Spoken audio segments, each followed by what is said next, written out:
warahmatullahi wabarakatuh. Halo Sobat Milenial, selamat datang dalam program Ngobrol Bareng. Seperti biasanya, di episode Ngobrol Bareng kita selalu menghadirkan teman-teman ngobrol bareng untuk membahas suatu hal yang pastinya happening dan pastinya bermanfaat untuk pemirsa di rumah. Nah, karena suasana akhir-akhir ini masih momentum Hari Kartini, ini pemirsa, sebagaimana juga kemarin di momentum Hari Kartini lalu 21 April, Ibu Iriana Jokowi juga sempat memberikan penghargaan terhadap perempuan hebat di Indonesia, salah satunya di sektor kesehatan. Nah, kali ini kita akan mengundang teman ngobrol bareng, yaitu seorang dokter muda, perempuan yang pastinya sangat menginspiratif untuk teman-teman di rumah. Jadi langsung aja, ini dia Dr. Magenta. Halo Dr. Magenta. Hai. Apa kabar dok? Baik. Aduh, ini senang banget sih kita kedatangan langsung gitu ya. Sosok dokter perempuan yang pastinya sangat muda juga dan ini bisa menjadi inspirasi untuk pemirsa di rumah. Tapi mungkin bisa perkenalkan diri dulu dok, apa untuk pemirsa di rumah nih dok? Oke, nama saya Dr. Magenta Ayu Rahmawati. Biasanya dipanggil Magenta atau Genta. Oke, sekarang berarti menjadi seorang dokter ya. Dokter apa nih dok kalau boleh tahu? Dokter umum. Dokter umum. Jadi lebih ke umum ya. Kalau dokter umum tuh sebenarnya lebih untuk kesehatannya tuh?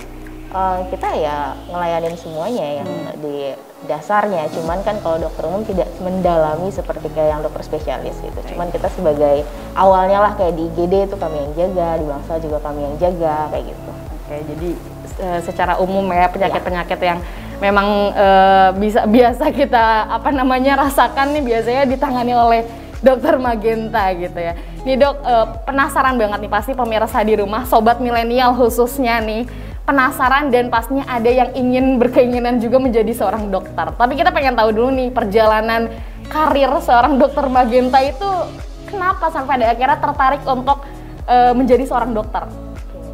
Jadi sebenarnya cita-cita dari dokter ini belum ada ya dulu waktu awal. Kalau dulu waktu sekolah masih pengen jadi orang yang kerja di kedutaan besar, kedutaan besar luar negeri seperti itu. Cuman pas akhir-akhir, pas udah kelas 2, kelas 3 SMA, itu kepikiran lagi kan mau kuliah apa ya gitu. Terus kata bunda, jadi dokter aja nak. Terus aku pikir juga, oh iya keren juga sih gitu kan. Jadi terus aku pilih jadi dokter. Akhirnya aku masih jadi dokter.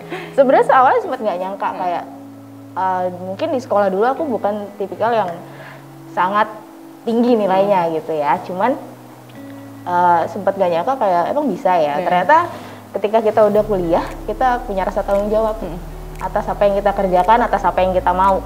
Jadi kalau memang kita mau jadi apapun itu pasti bisa. Yang mungkin kita nggak terbiasa dengan cara belajarnya, ternyata bisa kok. Kayak seiring berjalannya waktu akhirnya terbiasa dan menjalankan sebagaimana mestinya gitu ya dok. Nah kan biasanya orang-orang nih berspekulasi kalau sekolah kedokteran itu sangat luar biasa gitu kan. Selain banyak hal yang mungkin diperjuangkan, salah satunya adalah belajarnya yang sangat luar biasa nih. Dari Dokter Magenta sendiri merasa kesulitan nggak selama ini gitu?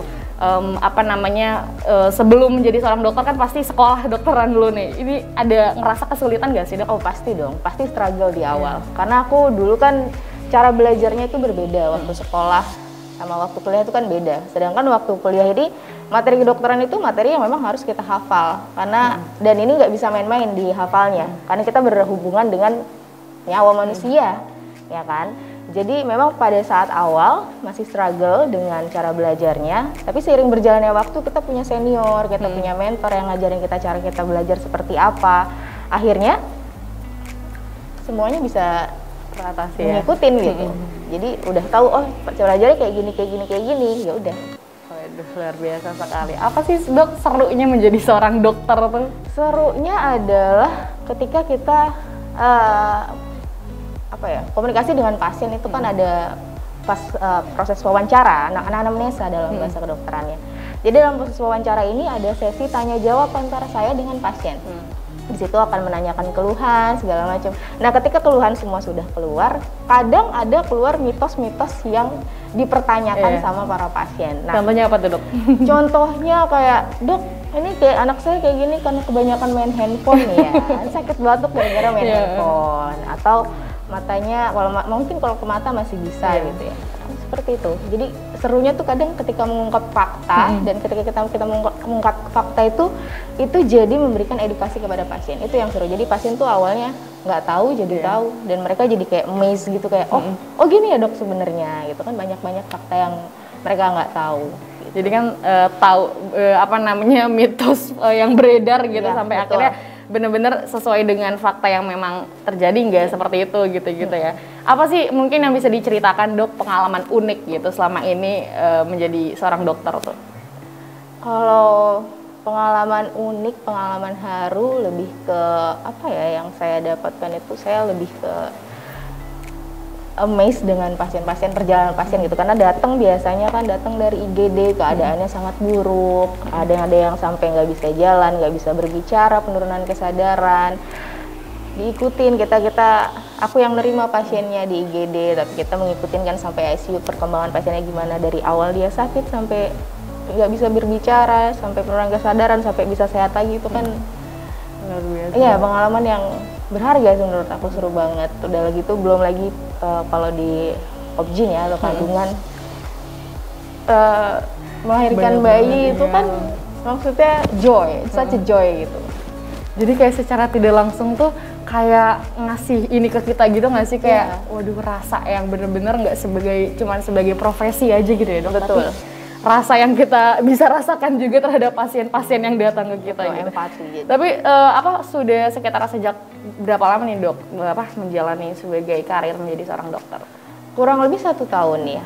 Kalau dari awal 2 tahun berarti 2020, awal 2020. Tapi awalnya aku di puskesmas. Awalnya aku di puskesmas sempat kurang lebih 7 bulan, habis itu lanjut di Rumah Sakit Anissa sampai sekarang. Aduh, luar biasa sekali ya. Tapi kalau misalkan untuk menjadi seorang dokter nih, mungkin pemirsa di rumah ada yang belum tahu nih dok, kayak misalkan gimana sih kalau jadi seorang dokter tuh harus apa dulu nih gitu kan? Kuliahnya di bidang apa, harus berapa tahun sekolahnya dan lain sebagainya, mungkin bisa diceritain dok. Yang jelas yang nomor 1, pertama kita dari SMA. SMA harus IPA. Yang kedua, nilai pelajaran IPA dasarnya tuh harus, kalau bisa kalau mau masuk negeri ya, harus di atas 9. Artinya apa? Kayak kimia, fisika, matematika, bahasa Inggris, itu semuanya harus di atas 9, di atas 90 skornya. Selain itu, setelah SMA IPA, kita pilih perguruan tinggi ya tentu aja S1 kedokteran umum. Setelah S1 kedokteran umum nanti disitu tinggal mengikuti.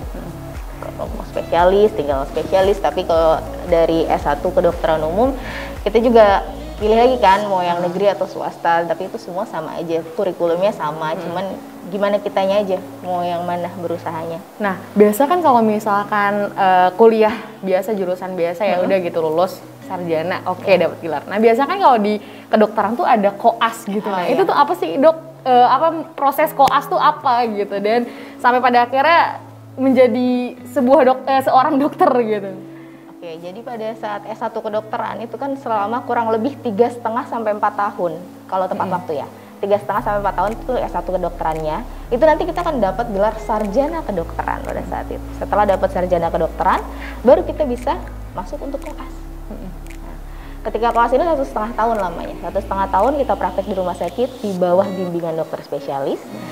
Nanti setelah 1,5 tahun itu ada ujian. Ada ujian untuk mendapatkan gelar dokter. Itu koas tuh berapa lama dok? 1,5 tahun. 1,5 tahun kalau tepat waktu ya. Oh, sama aja ya kayak. bisa molor juga. Bisa prolong juga. 1,5 tahun kurang lebih. Nanti setelah itu ada ujiannya sama seperti ujian nasional. Jadi 1 tahun itu kalau ujian nasional cuma ada 1 kali, betul. Kalau di kita 1 tahunnya ada 4 kali. Nah, ini ujiannya harus lulus. Ujiannya komputer based, jadi dari komputer. Kalau nggak lulus harus diulang di 3 bulan selanjutnya. Waduh, lama juga ya. Iya, tapi nah ujian inilah yang menentukan kita apakah kita akan dapat gelar dokter atau tidak. Kalau setelah ujian ini lulus, ujiannya ada komputer base, ada juga yang prakteknya disebutnya OSCE. Jadi praktek OSCE ini ya kita ke manekin. Nah, setelah kedua ini lulus, baru kita bisa dapat gelar dokter dan disumpah. Sumpah dokter. Dan belum sampai situ. Masih ada lagi dok. Setelah itu masih harus internship atau magang selama 1 tahun. Di rumah sakit? Di rumah sakit. Luar biasa sekali. Nih dok, dengan perjalanan yang begitu luar biasa gitu menjadi seorang dokter, apa sih motivasinya sampai pada akhirnya kepikiran pengen jadi seorang dokter gitu? Motivasinya yang pertama karena ingin berkontribusi dalam hal positif ya di bidang kedokteran dengan skill yang saya punya, dengan pengetahuan yang saya punya, dan ingin berkarya juga di dunia kedokteran. Intinya ingin membantu masyarakat banyak gitu ya dok, dengan profesi yang disandang menjadi seorang dokter. Apalagi di era pandemi ini dokter tuh sangat luar biasa sekali gitu ya jasanya gitu, yang menolong banyak banget orang gitu kan, khususnya di bidang kesehatan ya, emang di bidang kesehatan gitu. Nah untuk respon keluarga sendiri gitu kan, apa namanya, selain tadi kan Bunda juga emang support gitu ya. Untuk lingkungan sendiri apalagi kan misalkan kedokteran tuh orang tuh apa namanya, stigmanya, oh sekolah kedokteran tuh mahal banget nih dan lain sebagainya, itu gimana support orang-orang sekitar tuh dok? Oh iya, kalau soal materi support orang sekitar ya gitu aja lah. Cuman kan orang tuaku adalah supporter terbesarku, baik secara moral ataupun material, mereka support secara penuh gitu. Jadi kalau bilang kuliah kedokteran mahal banget, aku nggak bisa nyangkal itu juga. Tapi kan sekarang juga udah ada beasiswa, malah ada beberapa universitas yang menggratiskan kuliahnya karena hafiz Al-Quran. Waduh, ada ya dok? Jadi asal kita mau pasti itu ada aja beasiswa. Nah dok, selain apa namanya aktif menjadi profesi sebagai seorang dokter, ada gak sih kegiatan-kegiatan lain yang memang dokter sedang jalani? Apa intens di dokter aja? Untuk saat ini aku masih fokus ke pekerjaan aku di Rumah Sakit Anissa, karena kan di rumah sakit ya, itu aja, baru di rumah sakit aja. Jadi kayak intens untuk lebih ke profesi sebagai seorang dokternya ya? Ya betul. Nah dok, tantangan terbesar selama ini gitu kan, yang kurang lebih sudah beberapa tahun menjadi seorang dokter, apa nih dok? Tantangan terbesarnya ya apa ya, lebih ke manajemen waktu sih. Karena kan kadang kita shift pagi siang gitu. Terus namanya masih umur-umur segini masih suka begadang. Kadang ke manajemen waktu aja. Kalau nanganin banyak orang yang gimana gitu, kadang misalkan ada orang misalkan yang nanya gimana gitu, dan kita misalkan masih aduh apa ya gitu. Tapi ada gak sih momen-momen kayak gitu dok, yang kayak kita juga sendiri masih kurang tahu gitu, harus nanya ke senior lain apa gimana, ada nggak sih momen-momen gitu sih dok? Ada dong, di awal-awal pasti masih kayak gitu. Cuman kan seiring berjalannya waktu, karena dia nanya kita nggak tahu, jadi kita cari tahu ya kan. Cuman ya jawabnya kita aja. Mensiasati ya. Tapi emang luar biasa sekali sih apa namanya menjadi seorang dokter tuh ya. Tapi harus dibekali dengan pelajaran yang luar biasa, hafalan-hafalan soal dunia kesehatan yang banyak banget gitu.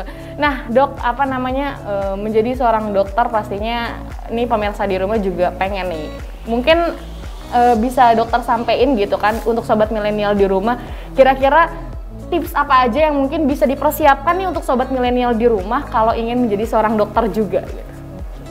Yang pertama yang pasti belajar, itu yang paling penting. Bukan cuma menjadi seorang dokter, kamu mau jadi apapun itu, belajar. Pastikan seenggaknya nilai yang kamu butuhkan cukup. Jadi kamu bisa pilih mau jadi profesi apa aja. Setelah itu cari tahu tentang kampusnya.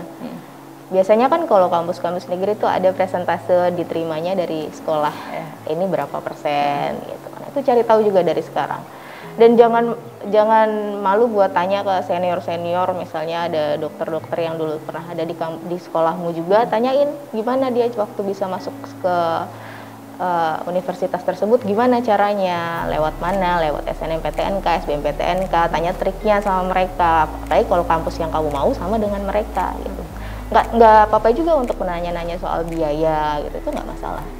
Jadi harus banyak sharing ya sama betul. orang yang memang berprofesi sebagai seorang dokter juga. Nih tapi mungkin sobat milenial bisa sharing ke dokter Magenta juga nih, secara impersonal mungkin di Instagram boleh ya dok.